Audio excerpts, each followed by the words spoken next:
চমৰীয়া বিধানসভা সমষ্টিত 70% অধিক শতাংশ ভোট ইতিমধ্যে স্থানীয় যুৱ নেতা ইউডিএফ দলৰ মনোনীত প্ৰাৰ্থী ইমদাদ হুছেইনৰ পক্ষত আছে। আমি চিমিনা ফুটুৰিৰ পৰা টোপামাৰী ভকুৰাদিয়ালৈ ইফালে জামবাৰী কলহীঘাট চাম্পুপাৰাৰ পৰা বাতাহীত দিয়ালৈ আমাৰ যি ৰাজনৈতিক ৰণকৌশল ইয়া কেৱল ইউডিএফ দলৰ ইয়া যুঁজ নহয়। এই নিৰ্বাচনটো কেৱল ইউডিএফ দলৰ নিৰ্বাচনী যুঁজ নহয়, এই নিৰ্বাচনী যুঁজটো হৈছে এজন বহিৰাগত ৰাজনৈতিক ভুৱা নেতাৰ বিৰুদ্ধে সমষ্টিখনৰ ভূমিপুত্ৰ সমষ্টিখনৰ স্থানীয় সাধাৰণ জনতাৰ আবেগৰ যুঁজ।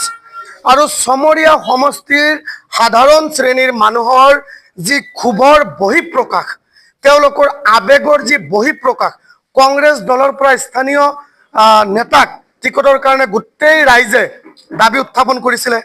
সৰহ সংখ্যক লোকে দাবী উত্থাপন কৰাৰ পিছতো কিন্তু ভাৰতীয় জাতীয় কংগ্ৰেছ দলে স্থানীয় কোনো এগৰাকী ব্যক্তিক টিকট প্ৰদান নকৰিলে, যাৰ কাৰণে ৰাইজ যেতিয়া মোহভংগ হৈছে। কংগ্ৰেছ দলৰ প্ৰতি সাধাৰণ শ্ৰেণীৰ মানুহে অতিষ্ঠ হৈ পৰিছে, যাৰ কাৰণে more than 70% vote will be gone to local candidate Imdad Hussain. ভাৰতীয় জাতীয় কংগ্ৰেছ দলৰ বহু কেইগৰাকী শীৰ্ষ নেতাকৰ্মী, বিশেষকৈ নৱগঠিত চমৰীয়া বিধানসভা সমষ্টিৰ পৰা তেওঁলোকে ইতিমধ্যে যোগাযোগ কৰি আছে আৰু সেইবোৰ আলোচনাৰ আওতাত আছে।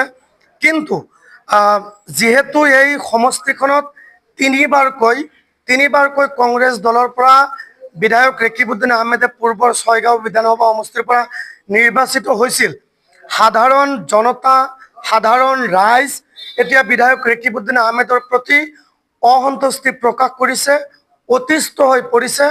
তেখেতৰ যি ভুৱা ৰাজনৈতিক বাতাবৰণ, উন্নয়নৰ নামত যে বিধায়ক ৰেকিবউদ্দিন আহমেদে কেৱল ফটাডোল বজায় আৰু তেওঁ যে কেৱল ভাষণৰ ফুলজাৰি মাৰে, তেওঁ যে কোনো কামৰ মানুহ নহয়, তেওঁ যে প্ৰকৃতাৰ্থত গঠনমূলক যিসকল মানুহৰ বাবে কাম কৰিব লগা যিসমূহ শক্তিশালী কাম তেওঁ যে কৰিব পৰা নাই, শৈক্ষিক উত্তৰণৰ ক্ষেত্ৰত যে তেওঁ বিফল হৈছে, স্বাস্থ্য উন্নীতিকৰণৰ ক্ষেত্ৰত যে তেওঁ বিফল হৈছে, ৰাস্তা ঘাট বাট পথ উন্নয়নৰ ক্ষেত্ৰত যে বিধায়ক ৰেকিবউদ্দিন আহমেদ বিফল হৈছে, আৰু যুৱ প্ৰজন্ম বিশেষকৈ নিবনুৱা সমস্যা সমাধানৰ ক্ষেত্ৰত তেওঁ যে বিফল হৈছে, উদ্যোগীকৰণৰ ক্ষেত্ৰত মহিলা সবলীকৰণৰ ক্ষেত্ৰত যে বিধায়ক ৰেকিবউদ্দিন আহমেদৰ কোনো ধৰণৰ পৰিকল্পনা নাই। এই গোটেই কথাবিলাক, সমগ্ৰ পৰিকল্পনাবিলাক সাধাৰণ শ্ৰেণীৰ সৰ্বস্তৰৰ জনসাধাৰণ, আপোনাৰ যুৱ প্ৰজন্মই হওক, বৃদ্ধ বৃদ্ধাই হওক বা আই মাতৃসকলেই হওক, সকলো শ্ৰেণীৰ ৰাইজে এতিয়া বুজি উঠিছে। আৰু আপোনালোকে দেখিব বিধায়ক ৰেকিবউদ্দিন আহমেদৰ লগত সেই কমন মেন, সেই ঘূৰি ঘূৰি সেই 10-15জন মানুহেই লাগি আছে।